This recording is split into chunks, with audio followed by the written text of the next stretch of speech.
नमस्कार दर्शकों, मैं हूं अर्जुन मिश्रा। आप देख रहे हैं विराट न्यूज 24 लाइव चैनल। और आज हम बताने जा रहे हैं कि उत्तर प्रदेश की वो राजनीति जिसमें एक बार फिर गर्माहट आ गई है और इस बार सियासी तापमान बढ़ाया है मायावती की लखनऊ रैली ने। मायावती के मंच से समाजवादी पार्टी पर तीखे हमले के बाद अब समाजवादी पार्टी के राष्ट्रीय महासचिव शिवपाल यादव ने पलटवार किया है।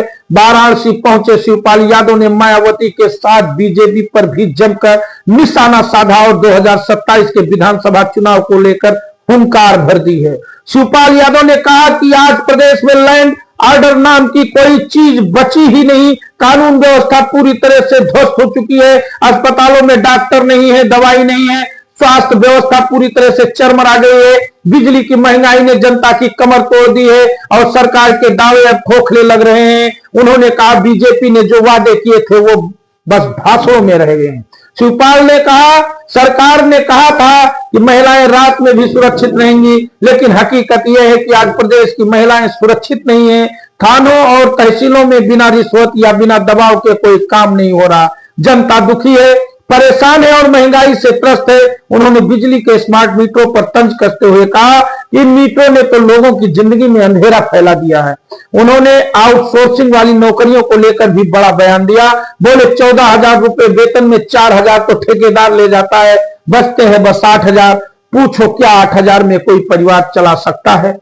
चुनाव से पहले वादे तो बहुत किए गए थे, लेकिन नौकरियों की स्थिति जस की तस है। उन्होंने व्यंग करते हुए कहा कि अब चुनाव पास है तो 18,000 रुपए की बात कर रहे हैं, लेकिन असल में व्यवस्था में सुधार नाम की कोई चीज कोई नहीं बची है।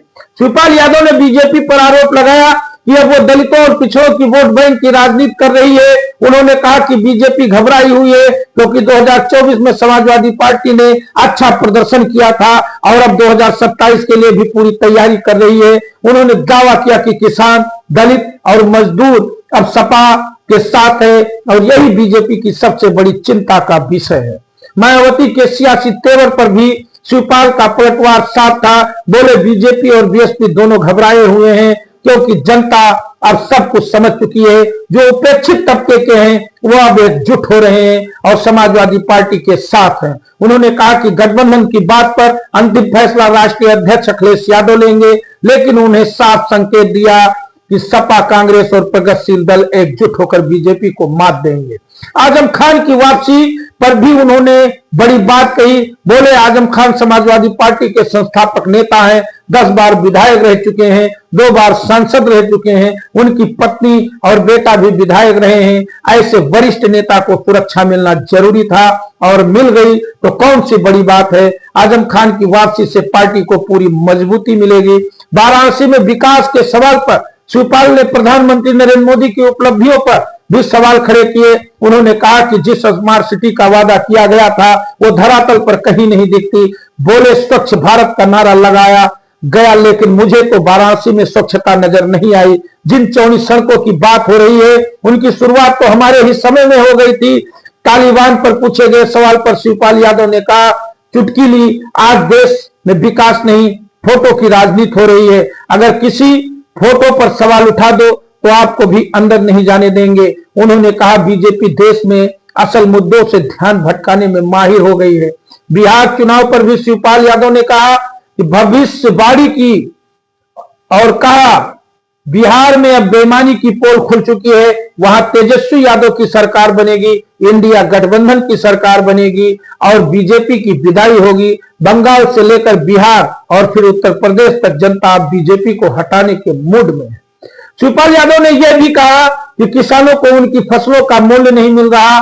धान, गन्ना, आलू किसी की कीमत नहीं। डीएपी और यूरिया खाद की किल्लत है। बुआई के वक्त भी किसान परेशान है, लेकिन सरकार सिर्फ विज्ञापन में किसी में विकास दिखा रही है। उन्होंने कहा आई लव मोहम्मद से लेकर आई लव बुलडोजर और आई लव अखिलेश तक जो पोस्टर बार चल रहा है वो इस बात का प्रतीक है कि बीजेपी के पास सब मुद्दे खत्म हो चुके हैं। जनता परेशान हो है और बदलाव चाहती है। अंत में शिवपाल यादव ने ऐलान किया कि 2027 के चुनाव में जनता बीजेपी को हटा देगी अब समाजवादी पार्टी, किसान, दलित, पिछड़े और मजदूर एकजुट हैं और ये एकजुटता ही उत्तर प्रदेश में सत्ता का समीकरण बदल देगी। तो दर्शकों, आपको बताते चले कि गहमा गहमी सियासी गहमा गहमी का दौर शुरू हो चुका है। एक तरफ मायावती का हमला, दूसरी ओर शिवपाल यादव का पलटवार। अब देखना दिलचस्प होगा कि 2027 की राह में कौन किसे मात देता है। तो हमारे चैनल को सब्सक्राइब करें, वीडियो को ज्यादा से ज्यादा शेयर करें, साथ में फेसबुक पेज को भी हमारे फॉलो करें और साथ में हमने यूट्यूब डिस्क्रिप्शन में व्हाट्सएप लिंक दे रखा है, आप हमारे व्हाट्सएप लिंक से भी जुड़े। धन्यवाद, नमस्कार। टैक्स में, जीएसटी में कितना टैक्स, तो उसके साथ साथ देखिए लाइन ऑर्डर के नाम पे तो कहीं चीज है ही नहीं। लाइन ऑर्डर पूरी तरह से ध्वस्त है और स्वास्थ्य व्यवस्थाएं पूरी चरमरा गई। अस्पतालों में डॉक्टर नहीं, अगर डॉक्टर हैं तो दवाई नहीं। तो उन्होंने वादा तो बहुत से किए थे, कहा था कि जैसे ही भारतीय जनता पार्टी आई रात में महिलाएं चाहे जहां घूमें। क्या हालत है पूरे प्रदेश में। और किसी भी कहीं पर भी किसी भी सरकारी कार्यालय में चले जाए, थानों में, तहसीलों में, किसी भी सरकारी कार्यालय में बिना रिस्पेक्ट के कहीं पर भी काम हो रहा, तो जनता तो बहुत दुखी है। बिजली की इतनी महंगाई और कह रहे हैं कि नौकरी, आउटसोर्सिंग में नौकरी, अभी तक तो 14,000 देने का वादा था उनका। 14,000 में उसके पास जाते कितने थे पैसे। ठेकेदारी व्यवस्था, पहले तो ठेकेदार का कमीशन, ठेकेदार का कमीशन के बाद सिक्योरिटी के रूप में नहीं, सीधा लाख, 2 लाख, 4 लाख तो मैंने देखा है। 14,000 में 4,000 पहले चले जाएंगे तो कितना 8, 8.5 से ज्यादा नहीं मिल रहा था। बताओ 8,000 में किसी का परिवार चल जाएगा। अब बढ़ा के 18,000 किया जब चुनाव के समय में। बिजली, स्मार्ट मीटर कैसे भागते हैं, बिल कितना आता है एक परिवार पे, और आउटसोर्स में नौकरी में 8.5 आप बता रहे, आप जब कर बढ़ा दिए तो। दलित और पिछड़ों वोट बैंक की बात इस समय चल रही है। पिछली बार आप लोगों को वोट मिला था, लेकिन अब जो है ये बीजेपी कह रही है कि हमारे साथ है, और जो मायावती हैं वो भी अब मैदान में आ गई हैं, नए कलेवर में दिख रही हैं। क्या लगता है देखिए, ये भारतीय जनता पार्टी के लोग, ये सब लोग घबराए हुए हैं। पीटीए और पीटीए के साथ साथ समाजवादी है। इसमें तो किसान, दलित, मजदूर जो उपेक्षित हैं, अभी तक जो उपेक्षित हैं सब लोग हैं, तो इसीलिए तो घबराए हुए हैं।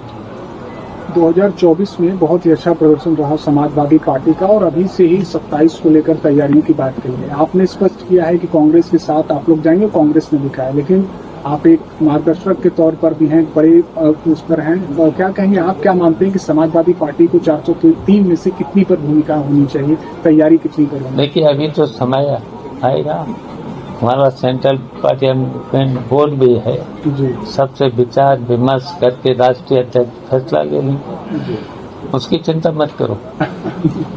हाँ, आजम खान साहब के आने के बाद से क्या लगता है कि सपा को मजबूती मिलेगी? देखिए, वैसे तो देखिए आजम खान साहब तो संस्थापक रहे समाजवादी पार्टी के और सीनियर लीडर हैं। तो जब सीनियर लीडर हैं आजम खान साहब से, तो मजबूती मिलेगी, पूरी मजबूती और ज्यादा मिलेगी। उनकी सुरक्षा भी बहाल कर दी गई है, 22 श्रेणी की सुरक्षा जो तो सुरक्षा रहना चाहिए, उनको रहना चाहिए, सीनियर लीडर है। सबसे अभी तक देखिए 10 बार के विधायक, 2 बार के सांसद, परिवार में उनकी पत्नी भी विधायक रही, बेटा भी विधायक, तो उनको तो सुरक्षा की जरूरत है, तो सुरक्षा मिल गई तो कौन सी बड़ी बात है। वाराणसी में आप आए हैं, कहा गया है कि 10 साल में 7-8 साल में शहर ये बहुत बदल गया, इसका कायाकल्प हो गया है कि स्मार्ट सिटी के तौर पर दिखा जा रहा है। आप भी सबको से आए होंगे, क्या आपको भी बदलाव समझ में आया यहाँ पर वाराणसी में? लेकिन मैंने तो देखा कि उन्होंने जो वादा किया था, जापान में कौन सा शहर है, क्योटो तालिबान को लेकर बहुत क्या कहेंगे, जो है जिस तरीके से महिला पत्रकारों को जो एंट्री नहीं हुई, तालिबानों को लेकर जिस तरीके से बीजेपी गिरती गई है। जो बता रहे थे हम, देखिए जो आप बता रहे हैं कि परिवर्तन, जी मैं तो अभी देख के आए हैं, कई सड़कों पर देख के आया हूँ। उन्होंने कहा था कि स्वच्छ भारत, मुझे तो दिखा नहीं, हमें बनारस ही नहीं जब दिखा स्वच्छ, तो भारत कहाँ से हो जाता, जब बनारस में कोई तब्दीली नहीं है। जो थोड़ी थोड़ी सड़कें हम कर गए थे, ज्यादा ज्यादा इन्होंने कोट कर दिया, उस पर कर दो। हमारे समय में हमने शुरुआत करी थी, तो वो ही है परिवर्तन, तो मुझे तो नहीं दिख रहा। चलिए, धन्यवाद।